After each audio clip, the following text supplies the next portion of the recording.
감사합니다. 방금 성가대에서 함께 찬양한 것처럼 성령이 여러분과 함께하는 그런 복된 삶이 되기를 축복합니다.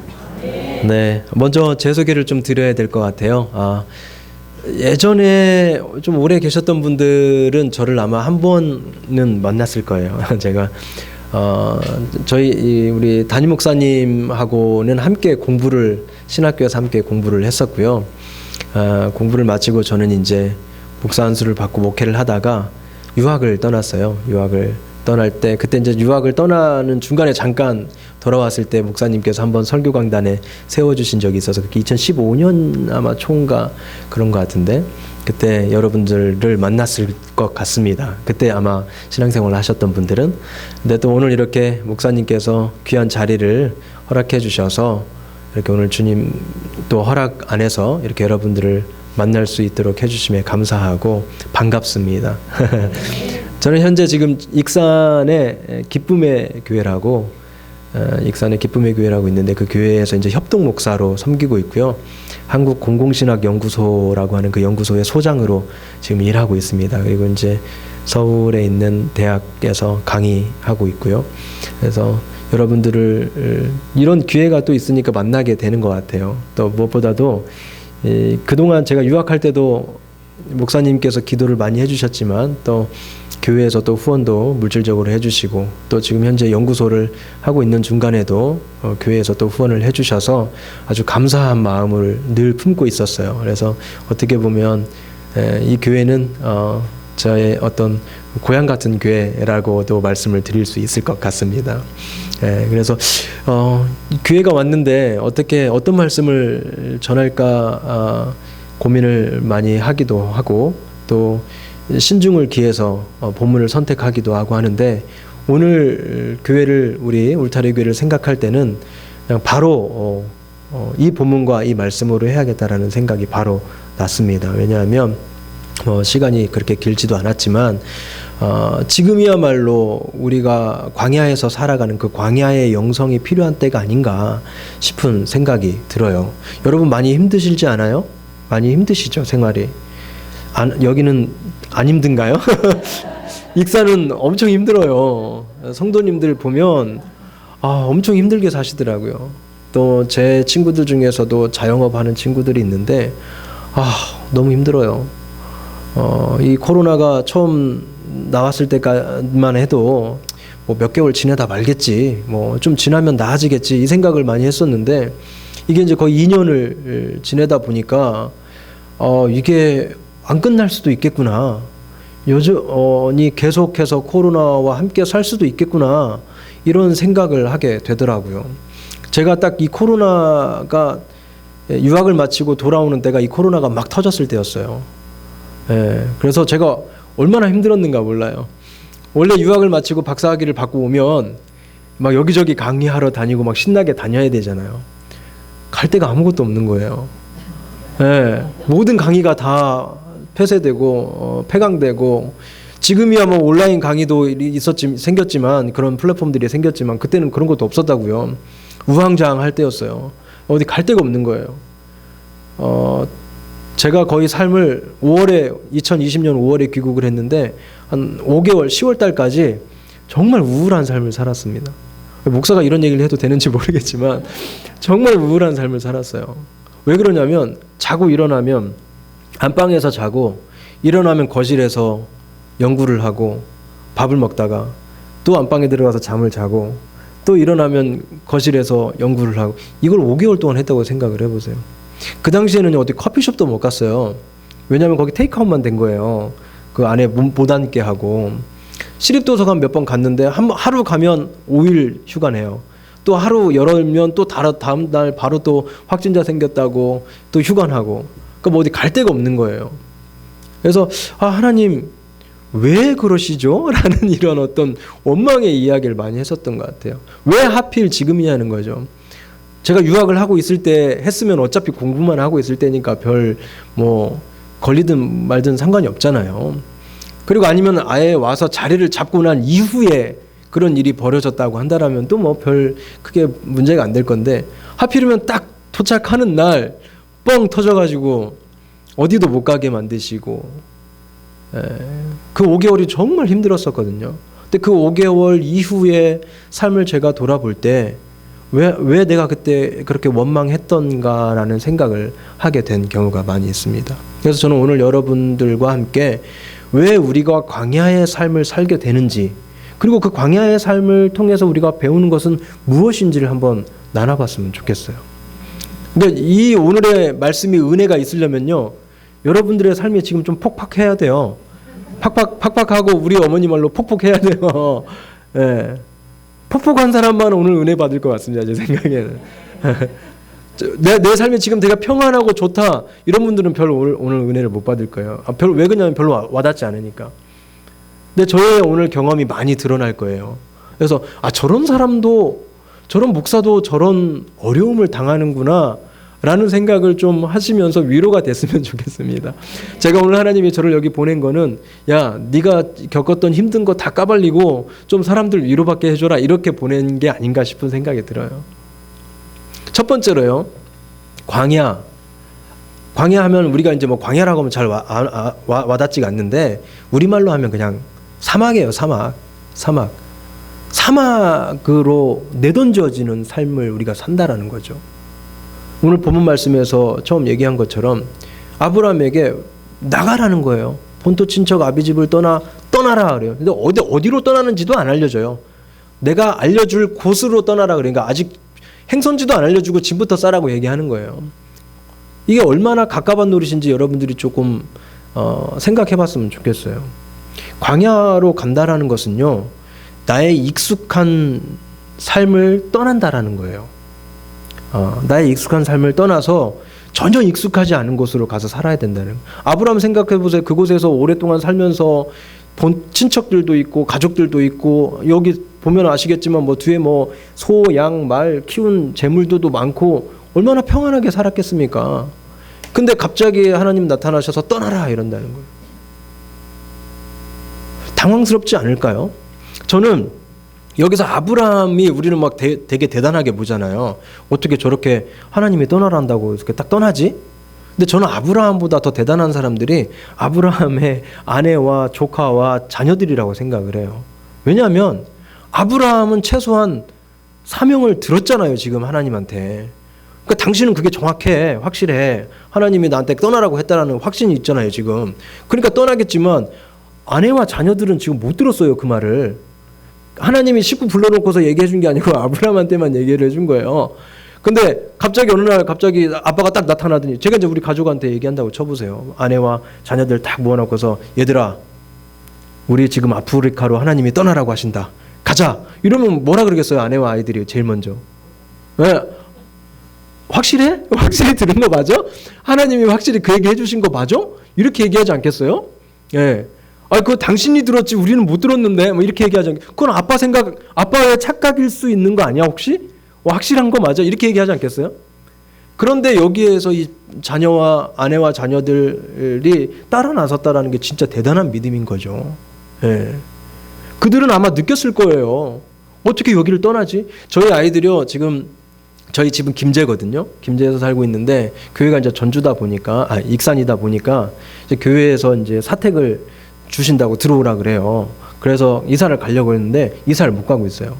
애들이 안 간대. 왜냐면 가야 되면 전학이라는 걸 또 가야 되잖아요. 그럼 지금 학교에서 익숙해져 있고 친구들 다 있는데 얘네들 놔두고 다시 떠나라고 하면 가겠냐고요. 거기 가서 새로운 친구들 사귀고 또 어떻게 될지도 모르는데, 거기가 어떤 도시인지도 모르는데 가자고 하면 가겠냐고요. 이게 쉽지. 그러니까 애들도 아는 거예요. 그거는 본토 친척 아비 집을 떠난다라는 게 얼마나 힘든 일인지 애들도 아는 거예요. 제가 처음에 이제 남아공에 갔을 때요, 유학을 딱 갔을 때 돌아버리겠더라고요, 정말. 왜냐하면 문화도 달라, 언어도 달라, 법도 달라, 심지어는 차 운전하는 방향도 달라요. 거기는 차 운전대가 오른쪽에 있고 차선이 그러니까 내 오른쪽으로 지나가요. 그러니까 처음에 거기 가서 운전할 때 역주행을 몇 번 했어요. 예.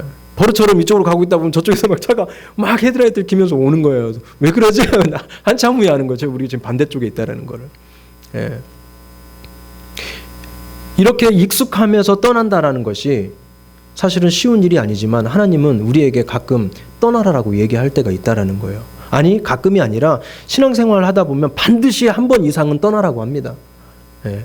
이 떠나라는 게 여기 뭐 이사를 가라는 얘기가 아니고, 이건 이제 육적인 얘기고, 영적으로 떠나라는 얘기는 너희들 지금 되게 평안하지. 평안하잖아, 지금. 되게 한번 시험을 해봐야 될 때가 왔어 라고 하실 때가 생긴다라는 거예요. 그래서 영적으로 어떤 평안함에 있다가 익숙함에 있다가 갑자기 힘들어지는 그런 환경이 우리에게 처해진다라는 것이죠. 예를 들면 이 지금 코로나 같은 경우가 우리의 경우죠. 여러분 지금까지 살면서 어떤 옛날 분들은 그런 분들이 있었다 그래요. 시부모 씨에게 막 맞아가면서 예배를 드리러 왔다고 막 이랬던 분들을 제가 옛날 분들은 들었어요. 저희 할머니 세대 이런 분들은. 예, 그렇게 하면서 막 교회 왔었다고. 근데 최근 들어서 그런 가정이 있어요? 막 교회 간다고 막 패고 막 이런 가정이 있어요? 없잖아요, 대부분. 그죠? 대부분 제가 마음 먹으면 와서 예배를 할 수 있었어요. 근데 지금은 어때요? 예배를 못 드려요. 여러분들이 평안하게 내가 마음만 먹으면 예배의 자리에 평안하게 오고 평안하게 예배를 드릴 수 있었지만 이제는 그렇게 드릴 수가 없는 상황이에요. 쉽지가 않아요. 지금 우리가 이제 보고 있지만 러시아와 우크라이나의 전쟁을 보세요. 얼마나 끔찍합니까, 그죠? 예. 이게 자칫하게 되면 세계대전으로 퍼지게 되면 우리도 사실 걱정이 많이 되는 상황이에요. 북한과 우리는 여전히 대치하고 있고, 또 이번 기회를 통해서 또 중국이 대만을 먹으려고 한다라는 얘기도 있고, 이게 분위기를 타는 거잖아요. 사실 세계 정세라는 게. 예. 그런 것들을 생각할 때 또 우리 성경의 예언을 봐도 우리가 앞으로 살면서 예배하지 못하는 이런 상황들이 말세가 될수록 더 심각해질 거라고 예언하고 계세요. 그러니까 그야말로 그때가 되면 신앙생활에 진짜와 가짜가 가려지는 때가 오는 거죠. 그래서 여러분들이 인생을 살다 보면 정말 내가 저도 하나님한테 그랬어요. 하나님, 제가 뭐 대단한 거 달라 그래요? 그냥 평범하게만 살게 해주세요. 근데 그 평범하게 사는 꼴을 못 보는 거예요, 하나님은. 예. 왜냐하면 그게 하나님이 우리가 미워서 그런 게 아니에요. 이제 나중에 다시 한번 말씀드리겠지만 하나님은 그 과정을 통해서 우리를 연단시키시는 거예요. 키우시는 거죠. 예. 그래서 첫 번째 광야의 특징은 우리가 사막으로 나가면 익숙함에서 멀어진다라는 거예요. 그러니까 사실 되게 두려운 거죠. 예. 내가 떠나는 곳이 어떤 곳인지를 알면 차라리 덜 두려워요. 그곳이 어떤 곳이라는 우리가 막 찾아볼 수도, 인터넷으로 찾아볼 수도 있지만 전혀 모르는 곳을 가라 그러면 그거야말로 두려운 곳이죠. 뭘 입고 가야 될지, 어떤 옷을 챙겨야 될지 전혀 모르는 거잖아요. 근데 우리가 신앙생활을 하다 보면, 삶을 살다 보면 하나님께서 그렇게 광야로 내모는 때가 생긴다라는 것이죠. 이 광야의 두 번째 특징은 뭐냐면요. 첫 번째는 익숙하지 않다라는 것. 두 번째 특징은 비빌 언덕이 없다라는 거예요. 비빌 언덕이. 제가 한국에서 살 때는요. 무슨 일이 생기면 도움을 구할 곳이 많았어요. 판사 친구도 있었고, 의사 친구도 있었고, 공무원 친구도 있었고, 차가 고장나면 차 수리를 하는 친구도 있었고요. 각계각층에 도움을 구할 곳이 있었어요. 특히나 이제 저는 목사였으니까 교회 성도님들 중에 다양한 직업들을 가지고 계시잖아요. 그러니까 무슨 문제가 탁 터지면 이건 누구한테 전화해야겠다 라는 게 이렇게 탁 생각이 바로바로 나요. 그러니까 얼마나 편안한 삶을 살았겠습니까, 한국에서는. 근데 이제 거기에 딱 갔더니, 유학자에 갔더니 거기는 한국 사람도 별로 없어요. 미국이나 일본 이런 데는 사람들이 워낙에 한국 사람들이 많으니까 그곳에 가도 거의 한국처럼 산대요. 영어 하나도 못해도 산다 그러더라고요. 한국 사람이 엄청 많고 또 한국 식당들도 엄청 많고 그렇기 때문에. 근데 갔더니 한국 사람들도 별로 없고, 그러니까 무슨 일이 터지면 어디에 누구에게 문의해야 될지를 모르는 거예요. 이게 얼마나 답답한 일인지 모릅니다. 더군다나 그곳은 우리와 아까 말씀드렸던 것처럼 문화와 언어와 법이 다르기 때문에 내가 생각했었던 한국의 그런 생각으로 시도를 하게 되면 낭패 보는 일이 많아요.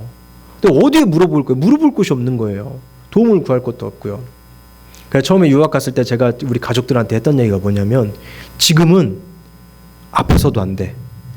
지금 아파서도 안 되고 지금은 사고 나서도 안 돼. 예. 지금은 여하튼 간에 우리 가족이 이 나라에서 6개월, 1년 이상 살면서 어느 정도 이 분위기를 파악하기 전까지는 절대 아파서는 안 된다. 절대 아프지 않다. 근데 뭐 아픈 게 우리 맘대로 되나요? 안 되죠. 한 번은 이제 제 아이를 데리고서 이제 쇼핑몰에 갔는데 카트에 이렇게 이제 아이니까 카트에 이렇게 올라탔죠. 그때가 한 4살? 유학 간 지 얼마 안 됐을 때 3살, 4살 요때였어요. 근데 이렇게 걔가 장난을 하다가 툭 떨어진 거예요. 카트 밑으로. 근데 떨어지면서 거꾸로 떨어져가지고 머리로 먼저 떨어졌는데 머리가 하필이면 그 왜 옷 이렇게 쇼핑몰이니까 옷을 걸어놓는 그 밑에 이렇게 끌고 다니는 옷걸이 있잖아요. 거기 밑에 보면 각져 있게 막 이렇게 각져서 스텐으로 이렇게 쇠로 이렇게 각져 있잖아요. 그 모서리에 뒷머리를 찐 거예요. 떨어지면서. 그래서 한 요만큼이 찢어졌어요. 뭐 피가 뭐 이렇게 나는 거 봤어요. 분수처럼. 전 제 아이가 그렇게 나는 걸 봤어요.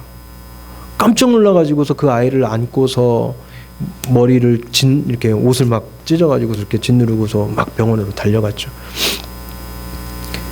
아이 이제 꼬매고 나서 다행히 이제 뭐 큰 문제는 없었다고 해서 이제 꼬매고 나서 아이가 잠들어 있는데 별 생각이 다 들더라고요. 내가 여길 왜 왔나? 내가 무슨 부귀 영화를 누리겠다고 여길 와가지고서 지금 우리 애들 이렇게 고생시키나? 하나님 왜 그러세요? 막 이런 원망하고 다시 돌아가야겠다. 갈까 집에? 아 집에 가고 싶다. 집에 가면 아무것도 아니잖아요. 사실 이거는 그냥 아무데나 동네 병원 가가지고서 하면 거긴 근데 병원도 이렇게 막 사립병원 아니면 힘들거든요. 그래서 막 별의별 생각이 다 들 때 어떤 생각이 들었냐면 여러분들 이스라엘 백성들을 보면 어떤 생각이 들어요? 되게 한심하다는 생각 들지 않아요? 실컷 내보내가지고 해방시켜줬잖아요. 하나님이. 그랬더니 조금 있다 가더니 막 불평불만해. 아, 왜 우리를 왜 데리고 나왔어? 우리 거기 계속 있었으면 고기도 먹고 편안하게 살았을 건데 왜 데리고 나온 거야? 막 불평불만하잖아요. 그리고 이제 뒤에서 막 죽이려고 막 군인들이 쫓아오니까 그 하나님이 기적같이 쫙 열어줬잖아요. 싹 살려주고 그 군인들 들어올 때 다시 확 합혀져가지고 다 죽고 하나님의 역사를 봤잖아요. 기적을 봤잖아요. 그럼 그 다음 어떻게 해야 돼요? 이제 무슨 일이 생겨도 하나님을 신뢰하고 기뻐해야 되잖아요. 근데 그래요, 안 그래요? 조금 있다가 이제 물이 없다 그러네? 막 또 물 내놔라 하네? 그 물 바위 쳐가지고서 물 내줬죠? 그랬더니 그 다음에 또 뭐라 그래요? 고기 먹고 싶다. 고기 먹고 싶다. 그래서 만나 메추라기 주잖아요? 만나 메추라기 주니까 그러면 이제 가나안 땅 들어갈 때까지 아무 불만이 없었어요? 아니에요. 또 그 안에서 막 싸우고 난리를 쳐요. 그런 사람들 보면서 참 이스라엘 사람들 믿음 없다. 어떻게 저렇게 살지? 참 형편없는 사람들이다. 이 생각을 되게 많이 했어요. 근데 제가 남아공에 있는 동안 느낀 게 뭐냐면 제가 그런 삶을 살고 있구나라는 생각이 들었어요. 뭐 하나가 해결이 되면요. 와, 하나님 감사합니다. 하나님께서 하셨습니다. 막 찬양하고 난리도 아니게 막 해요. 하나님 막 찬양하고. 근데 조금 있다가 또 힘든 일이 생겨요, 안 생겨요? 생긴다고요. 생기면 지난번에 이렇게 힘든 일이 생겼을 때 하나님께서 도와주셨지. 하나님께서 역사해 주셨지. 자, 이것도 참고 기다리면 돼. 라고 했을 것 같아요, 제가. 안 그랬어요. 또다시 원망하는 거예요. 하나님, 왜 이런 일이 생겨요?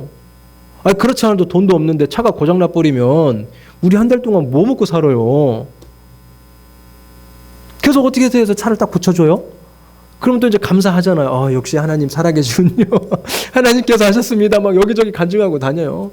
그러다가 또 애가 어디 아파요. 그래서 거기 또 아까 말씀드렸듯이 사립병원으로만 가야 되거든요. 돈이 엄청 비싸요.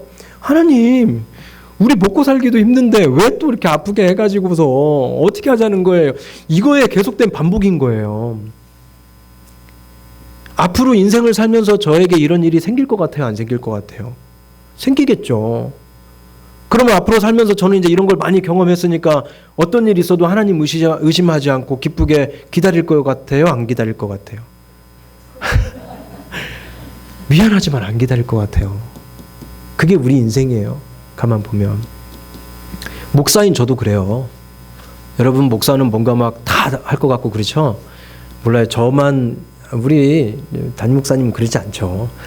담임 목사님 워낙에 이제 오랫동안 연단 되시고 연륜도 있으시고 또 하나님의 기적을 많이 맛보셨으니까 그러지 않지만 저처럼 젊은 목사들은요 멀었어요. 얼마나 하나님을 원망했다가 또 찬양했다가 차라리 찬양이라도 안 하면 그죠? 꼴보기 싫지라도 안 해요. 그죠? 좋은 일 있을 때 차라리 가만히 있으라도 있으면 쟤는 원래 그냥 표현이 없는가 보다 이러죠. 근데 참 뭔 좋은 일 있을 때는 막 동네방네 막 나팔을 불고 다녀요. 하나님이 하셨다고, 하나님이 살아계신다고, 하나님이 날 이렇게 사랑한다고. 그러다 뭔 일 생기면 또 세상 하나님 없듯이 그렇게 얘기하고 다녀요. 하나님이 살아계시다면 내가 왜 이래야 되냐? 막 이렇게 얘기하고 다녀요. 광야에 나가면, 사막에 나가면 비빌 언덕이 없어요. 제가 사막 여행을 갔었거든요. 남아공에 있을 때 이제 사막을 볼 날이 많지 않잖아요. 우리가 여행할 수 있는 기회가 많지 않잖아요. 그래서 사막에 여행을 갔는데 와, 처음에 이제 사막에 쫙 갔는데 멋있잖아요. 막 애들 막 소리 지르고 와 멋있다 막 이러는데 한 1시간이 지나니까 애들이 조용해졌어요. 1시간을 가는데 똑같은 풍경이 3시간을 가는데 똑같은 풍경. 시속 100km로 3시간을 달리는데요. 3시간 전의 풍경과 지금의 풍경이 똑같아요. 그러니까 마치 3시간 동안 런닝머신을 달리고 있는 것 같아요. 주변 환경은 안 변해. 나는 달리고 있는데. 예. 애들이 막 말이 없어졌어요. 그런데 가고 있는데 차가 서버렸어요. 예. 차가 이제 유학생들은 좋은 차를 못 타요. 그리고 차가 엄청 비싸요. 외국은 또. 그래서 막 되게 오래된 차. 제가 마지막에 팔고 온 차는 30만 킬로가 넘었었어요. 30만 킬로가 넘은 차였는데 그 차를 타고 여행을 갔으니 그런 이제 안 좋은 차를 타고 여행을 갔으니 그것도 사막이 얼마나 뜨거워요. 40도가 넘는데 막 에어컨을 틀어도 따뜻한 바람이 나와요. 얼마나 더운지. 그런데 거기서 이제 차가 퍼져버렸으니 무섭잖아요. 거긴 아까 얘기했지만 3시간, 4시간 달리는 동안 반대편에서 차가 한두 대 와요. 그러니까 거의 차가 안 다니는 곳이에요. 핸드폰도 안 터지고. 차는 퍼졌어요. 문득 드는 생각이 뭐냐면 사막의 특징이 뭐예요? 낮에는 뜨겁고 밤에는 엄청 추워요. 그리고 그런 사막의 특징은 로드킬이 돼 있지. 뭐 이렇게 우리 길 가다 보면 고라니 치인 사체들 막 많이 보잖아요. 거기는 치이는 사체들이 막 뭐 소, 낙타 막 이래요. 그러니까 야생 동물들이 막 돌아다녀요. 막 밥 먹고 있으면 원숭이가 와서 뺏어가고 막 이런 일들이 벌어져요. 그러니까 이제 어떻게 보면 그런 코끼리도 바로 옆에서 지나가고 막 이러니까 무섭잖아요. 전화도 안 돼. 차는 섰어. 이제 해는 뉘엿뉘엿 무슨 일이 생기겠어요. 저는 이제 나와서 남자들의 특징이 뭐예요? 차 고장 나면 본네트부터 열잖아요. 아무것도 모르면서. 저는 뭐 차 아무것도 몰라요. 본네트 딱 열고서 이걸 어떻게 하나 이러고 있었어요. 근데 조금 있다가 저기서 막 시끄러운 소리가 나요. 뭐야 뭐 이렇게 딱 차 안을 봤더니 아내와 아이들이 통성기도를 하고 있는 거야. 그 안에서 막 제가 살면서 그렇게 간절하게 기도하는 걸 처음 봤어요. 막 살려주세요. 저 지금 뒤에 우리 아내하고 막내가 있는데 살려주세요. 그때는요 미사오구가 필요 없다니까요. 천지를 창조하시고 지금도 살아계셔서 우리를 보호해 주시고 이런 말 안 나옵니다. 살려주세요. 무조건 살려주세요. 저 무슨 생각이 들었겠습니까? 아니 지금 차를 고쳐야지 저러고 있으면 어떻게 하냐고. 이게 차를 고쳐서 갈 생각을 해야 되는데 아이고 어떻게 하나. 깝깝한 거죠. 목사인 제가 그런 생각을 했어요. 지금 당장 눈앞에 사람이요. 눈앞에 뭔 일이 터지면 이거부터 봐요. 신기하게. 근데 아내와 아이들은 거기서 통성기도를 하고 있더라고요. 답답하다 하고서 이제 이걸 어떻게 하나 하고 있는데 저기에서 흰 먼지를 쫙 풍기면서 차 한 대가 와요. 아까 말씀드렸죠. 3시간 지나가도 마주치는 차가 한 대가 없다고. 한두 대밖에 없다고. 근데 그 기도를 한 지 5분도 안 됐는데 샥 하면서 차가 와요. 와가지고서 차를 흑인 3명이 내리는데 또 얼마나 무서워요. 거기서는 저희를 죽이고 우리 걸 다 가져가도 몰라요. 아무도. 저희 시체가 거기 있는지도 몰라요. 찾을 수도 없고. 얼마나 무서워요. 근데 흑인 청년 셋이 탁 내리더니 What's up, man? 이러면서 기분 좋게 얘기하더라고. 난 기분이 지금 안 좋은데. 그래서 차가 이렇게 고장났다. 걱정이다. 그랬더니 자기들이 보더니 툭툭툭툭 하고서 고쳐주고 가요. 저는 지금도 그 친구들이 하나님이 보내주신 천사라고 믿어요. 네. 뭐 여러분들은 우연의 일치겠지 이렇게 생각할 수도 있겠지만 한번 그 상황에 처해봐야 된다니까요. 예. 결국에 거기서 얻은 지혜는 뭐냐면 사막에 던져지면 비빌 언덕이 없어진다는 거예요. 근데 비빌 언덕이 없어지니 우리 삶은 깝깝할 것 같지만 그렇기 때문에 드디어 그때서 하나님을 바라보게 돼요. 예. 여러분들 보세요. 여러분들도 똑같을 거예요. 무슨 문제 생기면 그 문제 누가 도움 줄 수 있을까? 사람부터 생각하지 않아요? 저만 그래요? 저만 그렇습니까? 여러분들은 막 무슨 일 생기면 기도부터 합니까? 하나님께 먼저 달려갑니까? 아, 대단하시네. 예. 저는 아직도요, 뭔 일 생기면 이걸 누가 해결해 줄까? 사람 쳐다봐요. 그런데 제가 광야에 있었을 때 너무 좋았던 거, 감사했던 건 뭐냐면 생각할래야 생각할 수가 없는 상황인 거예요. 누구를 찾아볼까? 도와줄 수 있을까? 누가 나를. 그러다 보니까 자연스럽게 하나님을 의지할 수밖에 없다라는 거예요. 그러니 광야에 내던져진 것이 처음에는 원망스럽고 힘든 일 같지만 이제 아무것도 바라볼 수 없는 상황에서는 하나님만을 바라볼 수밖에 없게 된다는 거죠. 주변을 두리번거렸을 때 아무것도 없을 때 드디어 하늘을 보는 거예요. 근데 드디어 좌우를 돌아봤을 때 피할 곳이 있다. 하늘 보겠습니까? 안 봅니다. 이제 이게 경험이 돼서 무슨 일이 있었냐면 아까 말씀드렸듯이 저희가 귀국하는 그때 저희가 4월 2일 날 제가 학위 수여식이 있었어요. 학위 수여식을 하고 4월 5일 날 들어와야겠다 이 생각을 하고 표를 끊어놨었는데 갑자기 2월 3월에 코로나 팬데믹이 터진 거죠. 원래 아시아 쪽에서 빨리 했다가 중국, 한국 쪽에 빨리 퍼졌다가 이제 남아공이나 이런 쪽 유럽 쪽은 늦게 왔잖아요. 그러니까 3월 한 15일쯤부터 되면서 막 심각해진 거예요, 나라가. 그래서 곧 나라가 폐쇄가 될 수도 있다라는 소문이 퍼지기 시작하는 거예요. 그래서 안 되겠다. 학위 수여식이고 뭐고 빨리 가자.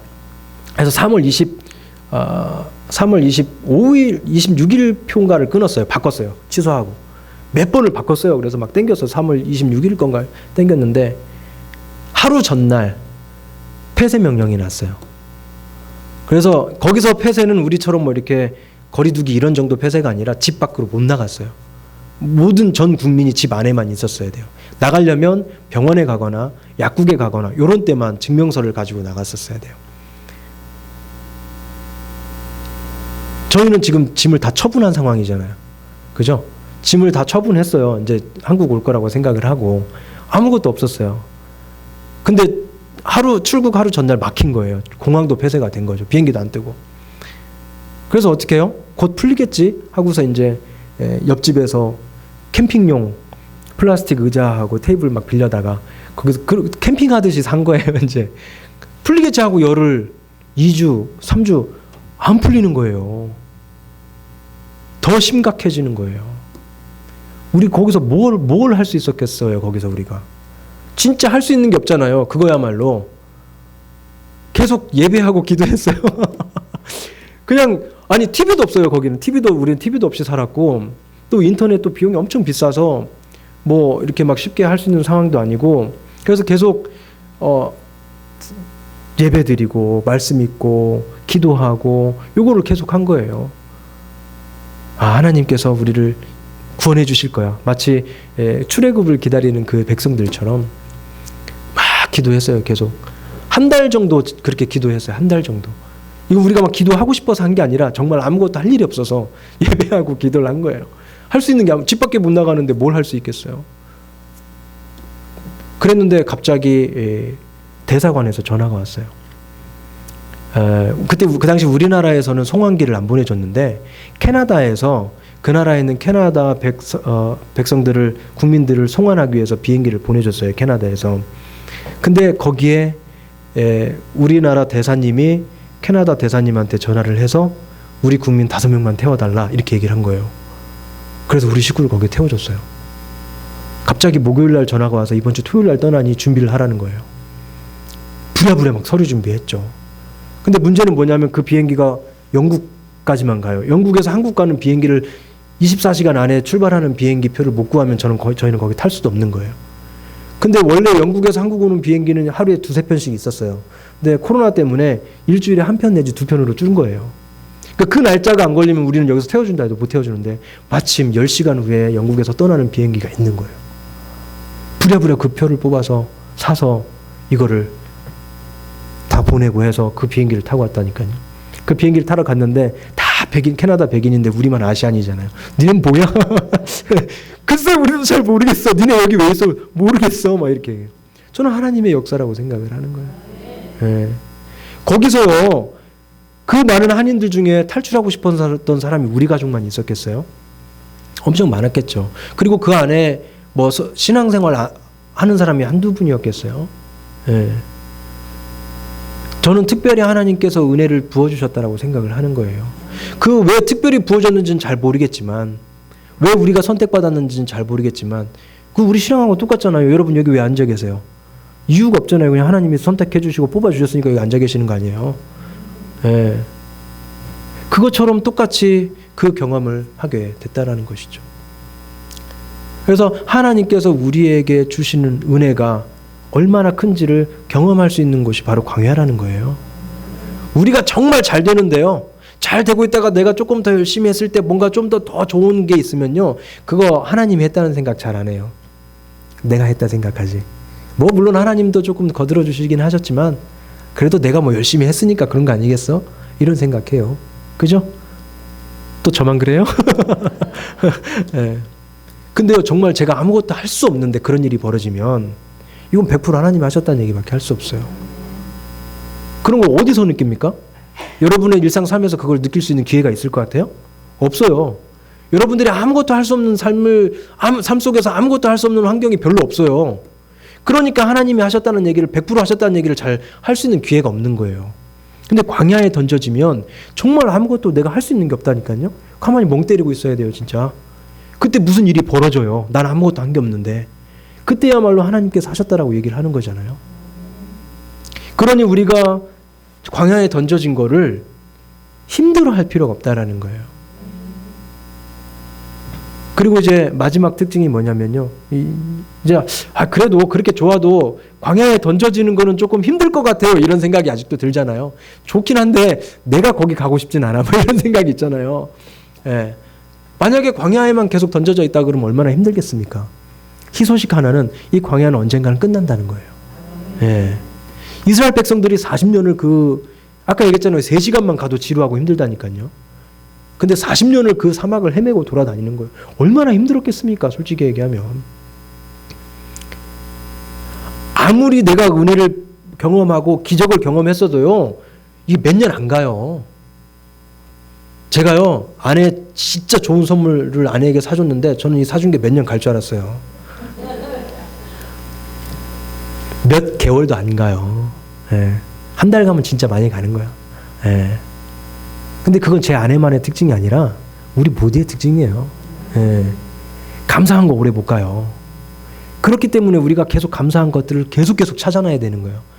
큰 거 왔다고서 큰 감사했다고 해서 이거 오래 갈 것 같아요. 작은 감사라고 해서 이게 조금 하루 이틀짜리면 유효기간이 큰 거는 막 10년이다. 아유, 안 그래요. 똑같아요. 비슷해요. 조금 더 하루 이틀 더 갈 수는 있지만 비슷해요. 그래서 제가 얻은 기회가 큰 걸로 아내한테 한 방에 딱 주는 건 전 안 해요. 짜잘짜잘한 걸로 자주 줘야 돼요. 그래야 이게 계속해서 고마운 줄 알고 산다고. 네.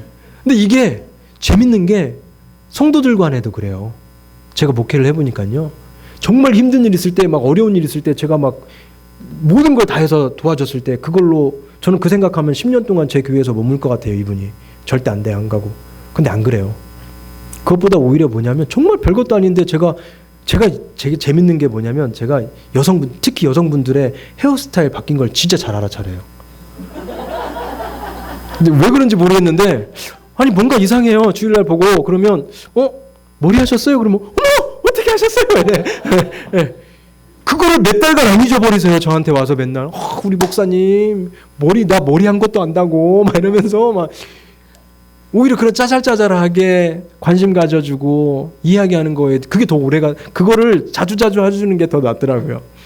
예. 말이 잠깐 샜지만, 예. 그래서 우리가 감사해야 될 제목들을 중간중간에 계속 찾아야 되는 거예요. 내가 죽었다 살아났다 그래서 이거 평생 동안 감사해지지 않아요. 어느 순간부터 그냥 의사가 살린 거 아니겠어? 이 생각 들기 쉬워요. 그리고 내가 또 몸 관리 잘해서 그랬겠지. 대학 합격했다고 그래요. 하나님 해줬다는 생각이 처음엔 들지만 지날수록 그래도 내가 좀 고등학교 때 하지 않았어? 뭐 이런 생각 드는 거예요. 사람이 그래요. 그렇기 때문에 우리가 하나님에 감사하려면 자꾸 감사 제목들을 생각해야 되는 거예요.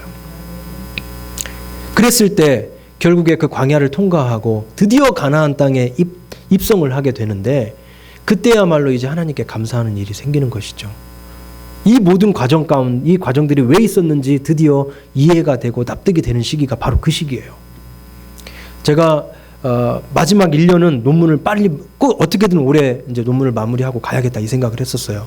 왜냐하면 돈도 다 떨어져 가고 이래서 올해는 무조건 끝내야겠다 해서 원래 집에서 학교까지가 차로 한 20분, 여기서 김제도 안 돼요. 한 20분 거리 되는데 거기를 맨날 출퇴근했었었는데 이제 그거저도 아끼려고 학교 근처에다가 방을 하나 얻어서 거기서 이제 막 먹고 자고 해서 월요일 날 가서 금요일 날 저녁에 집에 오고 이렇게 살았어요. 그냥 한 7월 달 정도 됐는데 11월 달까지 논문을 내야 되는데 7월 달 정도 됐는데 이제 그 당시에 제가 작은 한인교회에서 거기 이제 부교역자를 쓸 수 있는 상황이 안 돼서 제가 이제 주일날만 가서 어린이 부서를 이렇게 섬겼어요. 어린이 부서 예배 드릴 수 있도록 저희 아이들도 셋 다 또 유초등부고 그래서 어차피 우리 아이들 예배 시켜야 되는데 거기 가서 있는 아이들 같이 하면 좋겠다고 해서 이렇게 했었는데 7월 달에 갑자기 목사님이 부르시더니 이번 주 주일날 본인이 사임하게 됐다고 새로 담임이 올 때까지 저한테 맡아달라는 거예요. 그 교회를 임시 담임을. 그래서 목사님한테 드렸단 말이에요. 목사님도 아시잖아요. 저 지금 어떻게든 지금 올해 논문을 끝내려고 집에서도 안 다니고 학교에다 지금 2집 살림 해가면서 그렇게 지금 하고 있는데 담임을 하라 그러시면 저보고 논문을 포기하라는 얘기밖에 더 되냐. 저 그렇게 못합니다. 이렇게 말씀을 드렸어요. 실제적으로 할 수가 없었어요. 지금 그 남은 기간 동안에 죽어라 해도 논문을 낼까 말까였어요. 낼 수 있을까 말까였어요. 근데 거기서 담임을 하면서 어떻게 이걸 내요? 말이 안 되죠. 담임이 뭐 부교역자처럼 뭐 이렇게 한 부서만 하고 이런 것도 아니잖아요. 전 교회에 돌아가는 걸 다 돌봐야 되기 때문에 아무리 작은 교회라 하더라도 그 시간이 투자가 돼야 되거든요. 그래서 목사님 제가 그거 하면 저는 논문을 포기하라는 얘기인데 어떻게 포기합니까? 저는 올해 들어가야 되는데 이 몇 년 동안 그럼 있었던 유학 끝에 빈손으로 들어가라고요? 그건 말이 안 되죠. 그리고 제 아내한테 그렇게 못합니다. 미안해서. 이렇게 하고 했는데 이제 하루 이틀 지내면서 이제 고민을 아내와 나눴더니 아내가 그 얘기를 하더라고요. 뭐라 그러냐면 우리가 박사 학위를 받는 것도 결국에는 교회를 섬기기 위해서 받는 거 아니냐. 근데 이 박사 학위를 받기 위해서 교회의 어려움을 모른 채 하면 이게 무슨 의미가 있습니까? 라고 얘기를 하더라고요. 아내가. 너무 감사하더라고요. 사실 제가 그걸 못하게 하는 가장 큰 미안함이 아내에 대한 미안함이잖아요. 아이 셋을 혼자서 키우고 저는 뭐 어차피 학교에 가서 공부만 하고 오니 뭐 힘든 게 있어요 사실은. 근데 그걸 다 부딪히면서 하는 게 아닌데 못 받아도 되니 교회를 섬기자라는 얘기 해줬을 때 제 마음이 되게 가벼워지는 거죠. 그래서 하기로 했어요. 그냥 학위를 못 받더라도 그래 우리가 교회를 섬기기 위해서 하기로 한 거니까 가서 교회를 섬기다가 하나님 가라실 때 가자 하고서 이제 하기로 했어요. 거의 99% 논문을 못 낼 가능성이 컸어요. 근데 정말 하나님의 방법은 신기한 게 우리는 물리적인 시간이 있잖아요. 하나님은 이 축지법을 쓰세요. 물리적 시간을 쫙 당겨버리는 거예요. 그래서 평소에 3시간에 써야 될 분량을 1시간 만에 써지는 거예요. 너무 신기한 거예요, 그게. 보통 학교에 가면 오전에 1-2시간은 막 되게 힘들어요. 첫 시간이 막 전날 자고서 일어나서 다시 머리를 돌려야 되니 차도 막 시동 걸자마자 바로 가면 어떻게 돼요? 망가지잖아요. 워밍업을 좀 시켜놔야 되잖아요. 단 30초라도. 그것처럼 막 머리를 이렇게 풀어야 되는데 앉자마자 막 쏙 써지는 거예요. 논문이. 마치 꼭 내가 안 쓰는 것처럼. 그래서 제가 논문을 낼게요, 못 낼게요? 냈어요. 냈는데 겨우겨우 낸 게 아니라 제가 낸 논문이 인정을 받아서 유럽의 유명한 출판사에서 출판까지 했어요. 저는요, 이거를 내느냐 못 내느냐의 기로에서 고민했는데 하나님은 야 내는 거 그건 껌이지. 내가 하면 내는 거는 껌이야. 거기다가 네 논문이 인정받아서 출판까지 할 수 있도록 해줄게라고 하는 하나님의 계획이 있는 거죠. 그런 거는요 절대 광야에 있는 동안은 못 봐요. 미안하지만. 가나안 땅에서 들어갈 때야 비로소 그걸 깨달아요. 근데 광야에서는 안 보여요 그게. 그래서 우리 믿음 뭐라 그래요? 뭘 믿음이라 그래요? 믿음은 저 뭐 앞에 있어서 보이지가 않아요. 보이지 않는데 그거를 마치 카메라 줌으로 싹 망원경으로 딱 당기듯이 쫙 가지고 오는 거예요 내 앞에. 그래서 이걸 보고서 이 결과를 보고서 아 이런 일이 벌어지겠구나 라고 믿는 게 믿음인 거예요. 하나님은요 한 번도 실패하시는 하나님이 아니에요. 그러니까 분명히 그 안에 있어요. 그 안에 분명히 동굴의 끝은 있다는 거예요. 빛이 보일 날이 와요. 끝이 없는 동굴은 없어요. 동굴의 끝은 있어요. 다만 그 동굴의 끝이 안 보이니까 우리는 불안하고 힘든 거거든요. 근데 믿음으로 보면 그 동굴의 끝 빛이 쫙 들어온다니까요. 그래서 우리가 광야에서 느낄 수 있는 거 세 가지 여러분들이 좀 기억했으면 좋겠어요. 첫째, 익숙하지 않은 곳이다. 그래서 두려운 곳이다. 나의 평안함을 해치는 곳이다. 불안하고 힘든 곳이다. 라는 거를 알아야 돼요. 두 번째, 광야에서는 비빌 언덕이 없다. 어디 가서 부탁할 곳이 없다. 그러다 보니 누구를 자연적으로 찾게 된다? 하나님을 찾게 된다. 자연스럽게 하늘을 바라보게 된다. 그리고 세 번째 광야의 특징, 때가 이르니 가나안 땅에 입성하는 때가 우리에게 온다. 근데 이건 반드시 온다. 좀 돌아가고 시간이 걸릴 뿐이지 반드시 온다. 어떤 사람은 바로 오는 사람도 있어요. 어떤 사람은 길게 헤매는 사람도 있어요. 이 차이가 저는 두 가지라고 생각을 해요.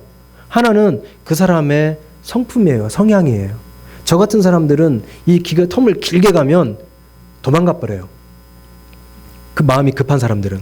그러니까 하나님은 짧게 아까 얘기했죠. 감사한 일을 짧게 자주 주시는 거예요. 냄비 같은 성격한테는.